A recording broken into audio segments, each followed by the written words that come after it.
Okay guys, so I made stew with egg and then salsa. Ito, parang tomato salad. I just want to mention about our coldest water bottle. If you haven't checked out coldest water bottle, I'll link it in the description box below. It's perfect for summer, and even not just for summer, for traveling, if you go to the gym. So this is the limitless edition or series of the coldest water bottle. Link in the description box below. And yeah, this is such a nice bottle. I like the handle, and it has a sippy top. If this is your first time trying coldest, I have a coupon code FIL, F-I-L, for extra 10% off. So nakapag-pray na tayo. So try natin ang ating stew. Tip it over. Do your work. Ah! Tip it over. Do your work. Sarap siya.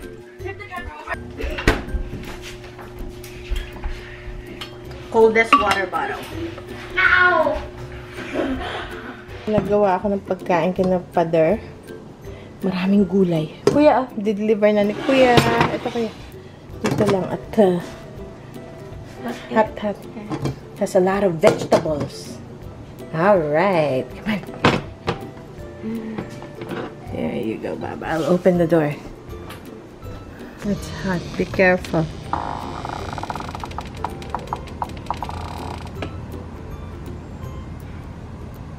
Visible na naman yung mga damong pinulot ko. So, ang gagawin ko is magbubunot ulit ako mamaya. Sobrang init ngayon. Nako. Hindi mabuksan. Aray, kuya. Oh, baka mahulog. Marami pa akong pangulam din. Ah? Thank you, Mikel.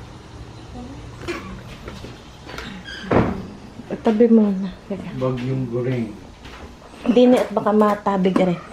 So, mag-bake kami ng gluten-free bread. Katulong ko si Kuya. Siya yung nagka-crack ng eggs. 4 eggs, half a cup of yogurt, 2 cups of almond flour, and I think half a teaspoon of baking soda, and 1/4 teaspoon of salt. Good.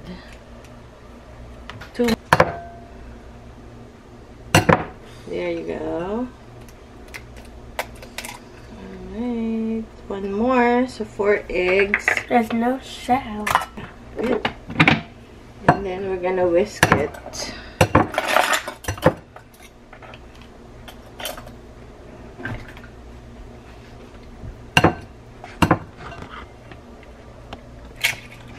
Good. Break the egg yolk. Okay. So, whisk natin and then lagyan natin ng half a cup. Nakita ko lang ito, may napanood lang ako. So, try natin yung ating almond gluten-free. Gamit ay almond flour. Ito yung almond flour ko.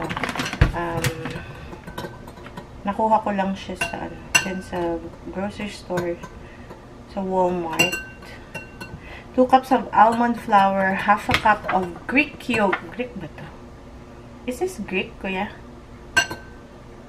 Oh yeah, Greek yogurt. Ito yung napili kong Greek yogurt. Kasi ano lang siya. Kaya napili ko to kasi grade A pastured skim milk, live yogurt cultures. Marami siyang mga... So, half a cup. Ito, half a cup of our... Ay, may plastic pala. Kaya pa sabi ko ba't makintab? Okay. So, we're gonna mix, Kuya. Half a cup of... dinamihan ko. Half a cup of yogurt. So, i-mix natin dito sa ating... sa ating egg. Yeah. Okay, Kuya. So...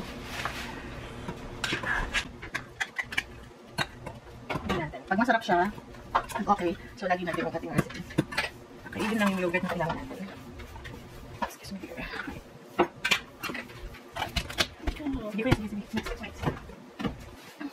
So, nagsukat na ako ng 2 cups of almond flour. So, ito na siya. And then, lagyan natin ng, and then, half a cup Greek yogurt, 4 eggs, half a teaspoon. So, kuha tayo ng half a teaspoon ng baking soda. Ito yung natira ng kapatid ko na punta dito.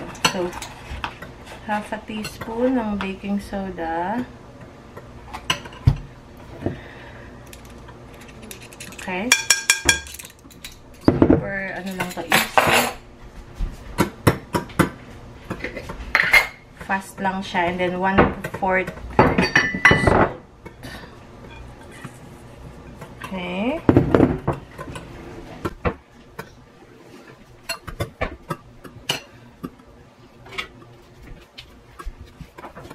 So, i-mix lang natin. Mix well. And then, paano tayo? 350 degrees, 30 to 35 minutes. Isasama lang natin yung kay Kuyang egg and yogurt mixture. Wow, that's like a pudding. Sige, mix. Ay! Right. Okay.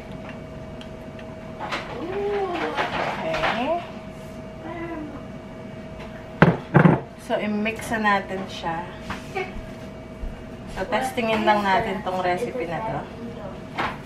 And then,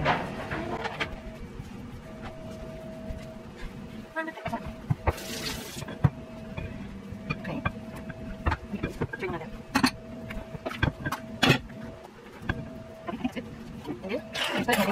Alright. Good job.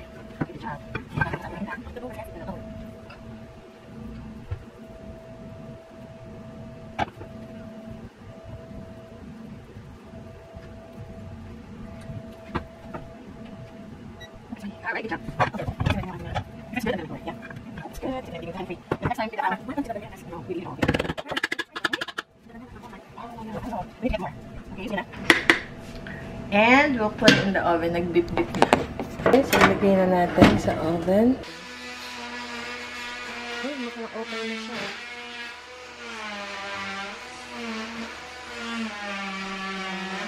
Medyo hindi pa yung ilalim. So, ito na guys. Pinapalamig ko lang. Makalimutan ko pala lagyan ng butter yung ilalim. So, ito na guys. Tapos yung honey na may nagbigay sa atin. Nilagyan ko lang siya.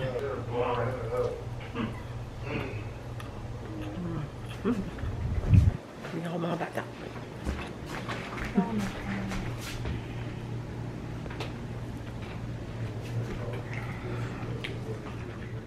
So, pinakita ko to last time. Di ba butas yan? Butas din yun. So, binalik na yun. May, ewan ko ba? Basta. So, kumbaga sa ngipin, pinastaan na to guys. Kasi nakita siya nung maglalagay ng flooring. So, pinastaan na kasi butas na tong side na to. Tapos ito rin, tatanggalin ata ito. Hindi ko na kung gagawin dito. And papaltan to. So, ngayon, hindi natuloy yung paglalagay ng flooring dito sa banyo. Kasi nga, ayan yung aming inodoro. Nilagay mo yun dyan. Tapos ito, in-erase siya. Pinaas siya. Ayan. So, bagong ano yan. Parang i-erase siya kasi lalagyan ng flooring. So, hindi natuloy today, sabi ko. Humanap muna kami ng plumber. Or ano bang tawag doon? Basta yung nag-aayos dito. Yung plumbing nga. Yung plumbing company. So, nakahanap kami. May pinukpok dyan sa ilalim. Kasi, rusted na rin yung copper doon. Pero, okay pa naman daw, sabi. So, okay lang naman. May pinukpok lang na konti. Tapos, umalis na. Kinabit nga yung pang-raise ng inodoro. And then, umalis na siguro 10 minutes lang. Ang mahal, guys. 100 something. $116. But anyway, so, tapos na yun. So, ready na to. So, pupunta ngayon yung magkakabit ng floor ng bathroom namin. And, magkakabit. And then, kumuha na si daddy nung floor. Ito. Pinick up niya ito kahapon. Anong isang araw. So, ito yun. Ito yung magiging kulay niya.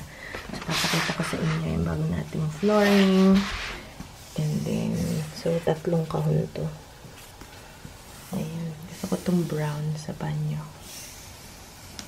Ibang kulay dito sa ating, dito sa ating floor. So, itong old nut flooring, yung asawa ko lang yung nagkabit nito. Tapos, ito rin hanggang dito. So, hindi ko alam kung gaano katagal nila gagawin. Pero maliit lang itong banyo namin. So, madali lang yun. So, tingnan natin mamaya. Alright guys, so, tapos na yung ating banyo.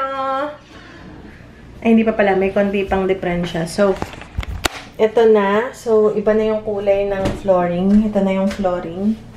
Ayan. Tapos, ayan na, pastaan na. Kaya lang ito, yung asawa ko na ang magre-repair nito. Ayan. Ito yung loob. Ay, nailagay na pala dito yung, ito yung kasi yung mga lalagyan namin. So, hanggang dyan yan sa loob. And then, ito na lang yung i-repair. Okay. Pick up lang tayo ng medication. Tapos, punta kaming Costco. Mamamalengke tayo. So, wala na kaming pagkain sa bahay. Sobrang init ngayon, guys. Sobrang init. Pick up tayo ng gamot nila father. Uy, my goodness, sobrang init. Costco tayo. Hey guys, sobrang init today. Nakakasakit ng ulo. Sobrang init talaga.